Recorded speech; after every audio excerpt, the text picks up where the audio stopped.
Good morning all students. आप सभी का एक बार फिर माँ ग्लोबल स्टडी पे स्वागत है। जैसे कि हम लोग इसके पिछले वीडियो में पढ़ रहे थे त्रिभुज।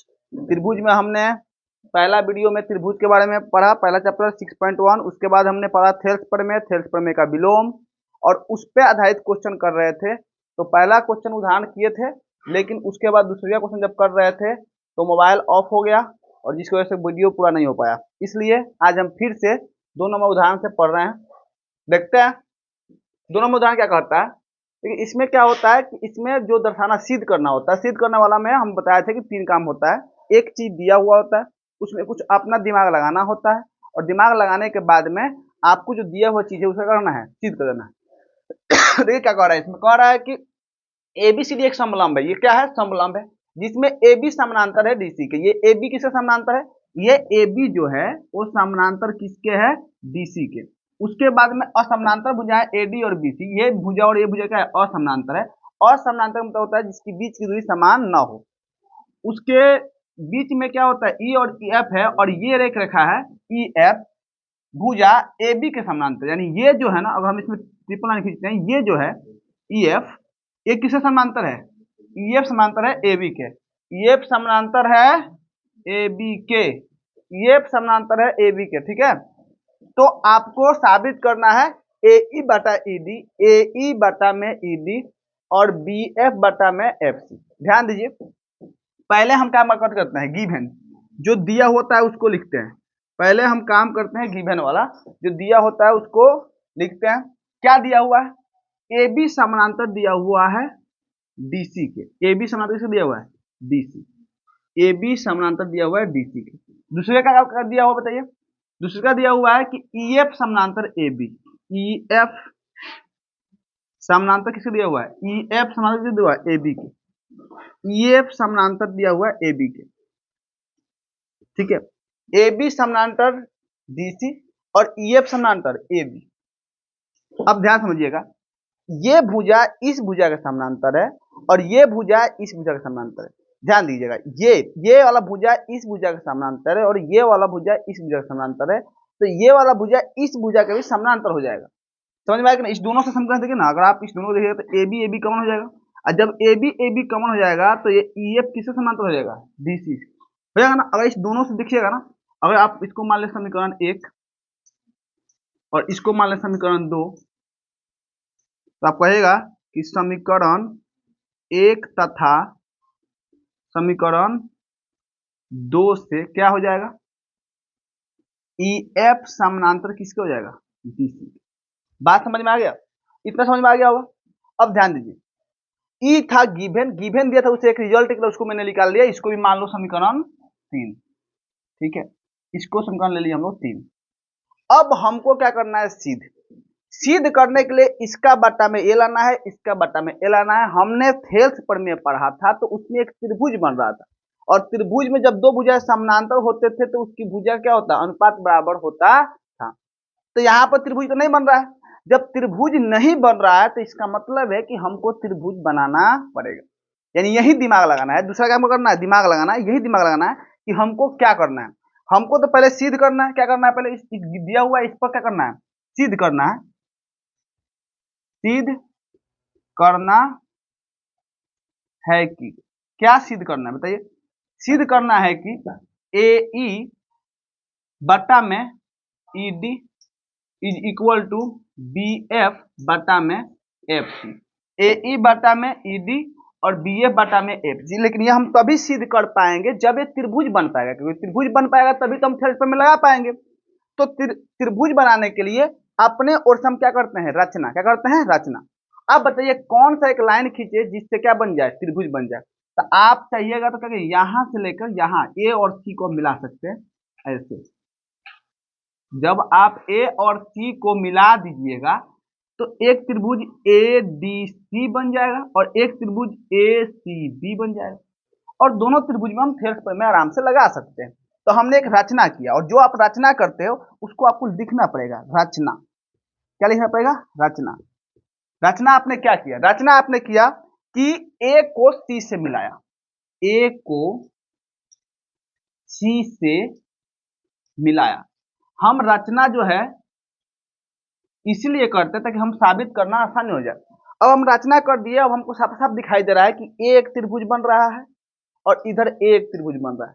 दोनों में हम थेल्स प्रमेय लगा देंगे तो दो समीकरण मिल जाएगा, और दोनों समीकरण को जब हम आपस में मर्ज कराएंगे तो हमारा ये चीज साबित हो जाएगा। ठीक है, तो इसके बाद हमको प्रमाण लिखना है, तो आप इतना पहले उतार सकते हैं, इसके बाद हम ऊपर से लिखते हैं प्रमाण। ठीक है, देखिए तो प्रमाण हमको करना है। प्रमाण में हमने त्रिभुज किस लिए खींचा था? त्रिभुज खींचा ही था फेस पे में लगाने के लिए, तो हम लगाएंगे त्रिभुज ADC। त्रिभुज ADC में क्या देखते हैं हम? त्रिभुज ADC में आप जब देखिएगा तो आपको दिखाई देगा, मान लो इस बिंदु का नाम है G, क्या नाम है? G। ठीक है, तो आपको दिखाई देगा अगर EF समानांतर है DC के तो EG भी समानांतर किसके होगा? DC के, क्योंकि ये इसी लाइन पे है। तो ADC में आपको दिख रहा है कि EG समानांतर किसके है? DC के। और जब EG समानांतर DC के है तो आप थेल्स प्रमेय से जानते हैं कि जब दो भुजाएं समानांतर होती है तो ये अनुपात में ही बांटती है, एक अनुपात में बांटती है।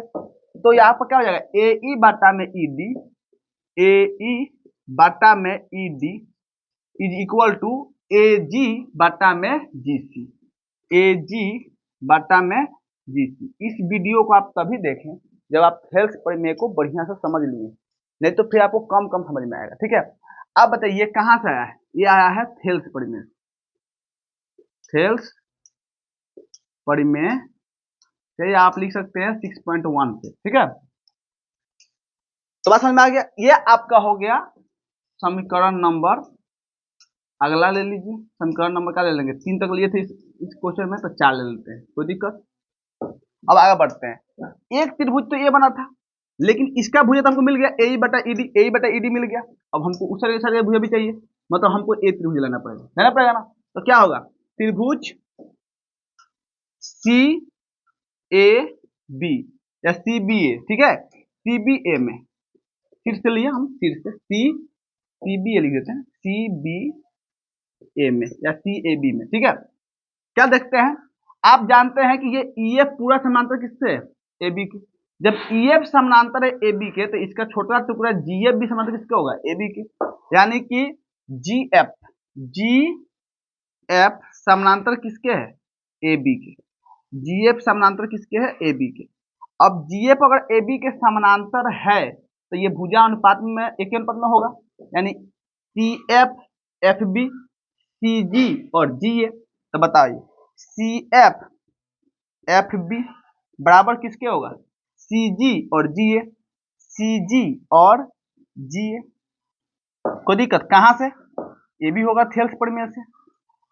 थेल्स प्रमेय से होगा कि नहीं होगा? थेल्स प्रमेय से होगा, क्योंकि भुजा आगे जब समानांतर होती है तो उसका जब दो रेखाएं समानांतर होती है तो उसका अंत भुजाएं जो होती है क्या होती है? एक ही अनुपात में होती है। अब आप यहाँ पर देखिए, यहाँ पे है AED और यहाँ पे क्या है? AG और GC। तो यहाँ पे क्या है? CF और FB और CG और GA। मतलब ये चीज में क्या है? उल्टा है, तो इसको पलट दीजिए, पलट दीजिए तो क्या हो जाएगा? FB बटा में CF, FB बटा में CF, FB बटा में CF इज इक्वल टू, इसको क्या लिख सकते हैं बताइए? इसको आप लिख सकते हैं GA बटा में CG। ये हो जाएगा आपका क्या? समीकरण 5, समीकरण 5। ठीक है, अब और 4 और 5 को आप देखें, 4 समीकरण देखिएगा, AG यहाँ पे है, GC है, ये भी AG है, उल्टा लिख दिया गया, AG और क्या है? GC है। ये दोनों क्या है? सेम है। जब ये इसके बराबर है और ये इसके बराबर है तो मतलब ये दोनों बराबर होंगे, ये दोनों क्या होंगे? बराबर होंगे। तो समीकरण 4 और 5 से समीकरण 4 तथा समीकरण 5 से क्या होगा? ये और ये क्या हो जाएगा? कट जाएंगे तो क्या हो जाएगा? AE बटा में क्या हो जाएगा? ED। अब बराबर में क्या हो जाएगा? अरे बराबर में इधर पर जाएगा FB लिखिए चाहे BF लिखिए, बात दोनों सेम है। और यहाँ पर CF लिखिए चाहे FC लिखिए, बात क्या है? सेम है। ये दोनों क्या होगा? बराबर हो जाएगा। यानी AG CG और यहाँ पे AG और GC दोनों क्या हो गया? सेम हो गया। तो ये दोनों क्या हो जाएगा? बराबर हो जाएगा। और यही हमको क्या करना था? साबित करना था। तो ये हमारा क्या हो गया? प्रूव। बात समझ में आया कि नहीं आया? तो इस प्रकार हम जो है इसको प्रूफ कर लिए, क्या किए थे, रचना किए थे, तो समझ में आ गया था कि ये दोनों समानांतर होंगे, समानांतर तो भुजा का अनुपात क्या होगा, बराबर होगा। और ये दोनों समानांतर होंगे, ये वाला ये समानांतर होंगे, तो इसका भुजा का अनुपात बराबर हो जाएगा, दोनों में ही कॉमन हो जाएगा तो कट जाएगा, और इसका अनुपात और इसका अनुपात आ जाएगा। बात समझ में आया कि नहीं। तो जब रचना करते हैं उस समय दिमाग में क्यों होना चाहिए कि हम आगे करने वाला क्या है, और उसी तरह लिख देना होता है, उस तरह हमको सॉल्व हो जाता है। इजी कि नहीं है, बहुत इजी है, ठीक है, समझ में आया। अगला उदाहरण 3 है, इसमें लिखा हुआ है 6.16, इस चित्र का नाम है, चित्र का नाम दिया हुआ किताब में कि PS बटा SQ, PS बटा में SQ मतलब ए भुजा और ए भुजा बटा में PT बटा में TR, PT कहाँ है यहाँ पे और TR कहाँ है यहाँ पे, ये दोनों क्या है, अनुपात में है, तथा कोण PST मतलब ये कोण, ये वाला कोण, ये वाला कोण PST जो बीच में होता है ना उसी को कोण बोलते हैं, वही वाला कोण बोलते हैं PST। इसमें क्या है PQR मतलब PRQ ये कोण, समझ में आया कि नहीं, बीच में जो होता है, तो ये कोण किसके बराबर है, ये कोण के बराबर। तो साबित क्या करना है कि त्रिभुज जो होता है ना PQR जो त्रिभुज है वो समद्वि बाहु है, समद्वि बाहु, सम माने बराबर, दू मतलब दुई, बाह मतलब बाह, जिसकी दो बाह बराबर हो, इससे साबित करना है कि ये दोनों भुजाएं क्या है, बराबर। बात समझ में आया कि नहीं। तो हम क्या करते हैं, हम बोल रहे हैं कि जब भी साबित करने वाला क्वेश्चन आएगा तो सबसे पहले क्या करेंगे बताइए, तो हम गिवन लिखेंगे, क्या लिखेंगे, गिवन। क्या दिया हुआ बताओ, तो दिया हुआ है PS बटे में SQ और किसके बराबर है PT बटे में TR, ये हमको दिया हुआ है, आखिरी दिया हुआ है। उसके बाद क्या दिया हुआ है, उसके बाद दिया हुआ है कि तो सिद्ध करना, क्या करना है, सिद्ध करना है, क्या सिद्ध करना है कि PQR क्या है, एक P त्रिभुज PQR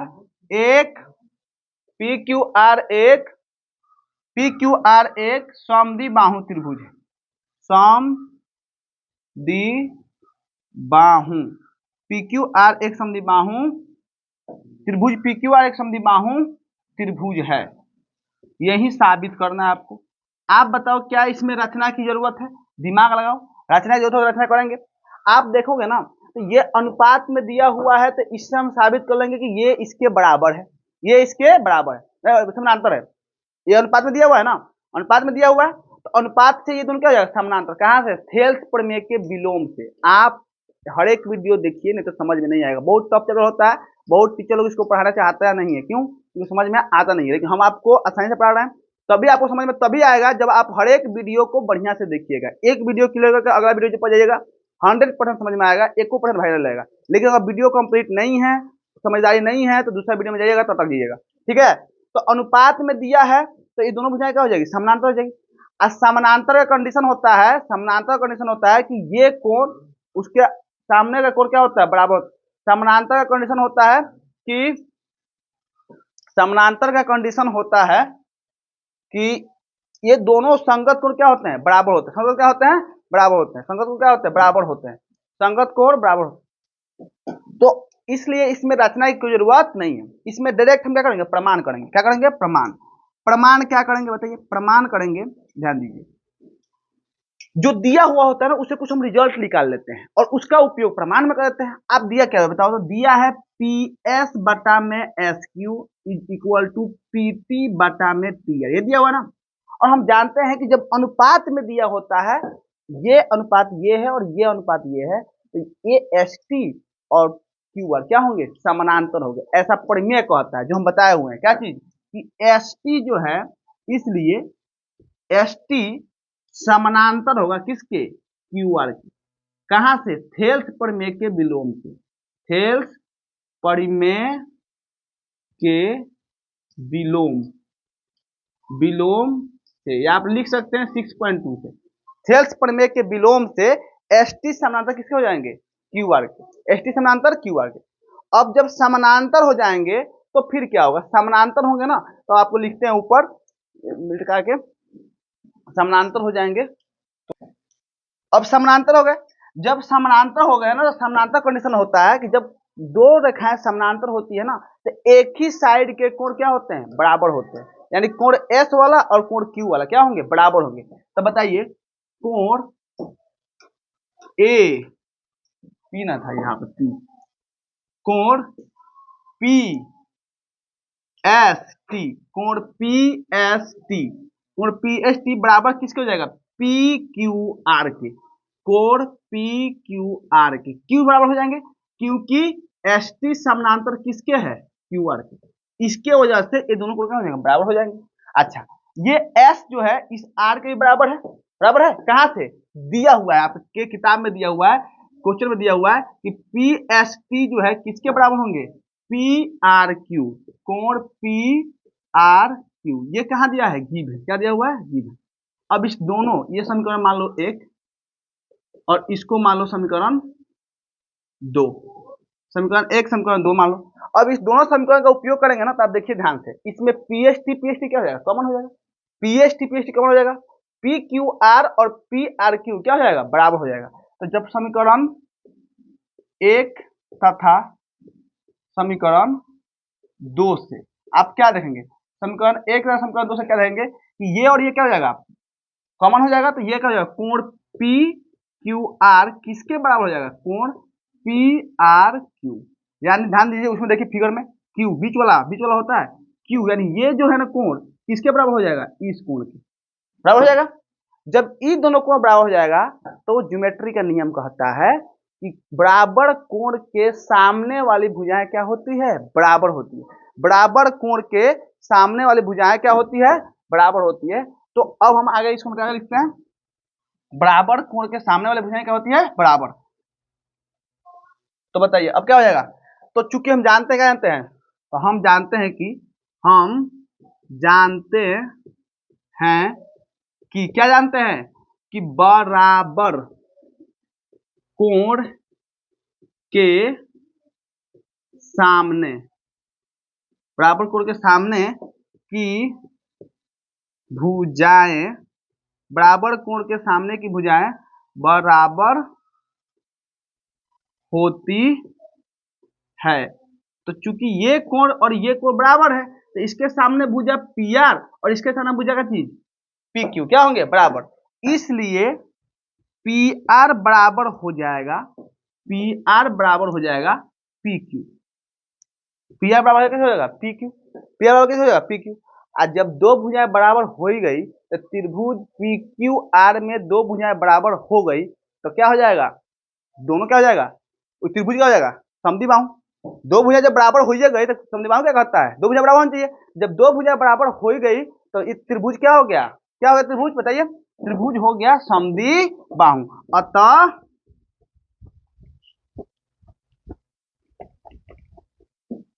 अतः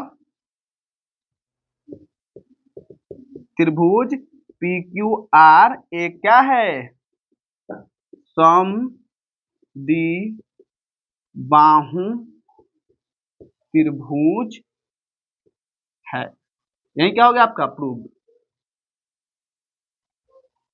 बात समझ में आया कि नहीं आया, आ गया सब समझ में।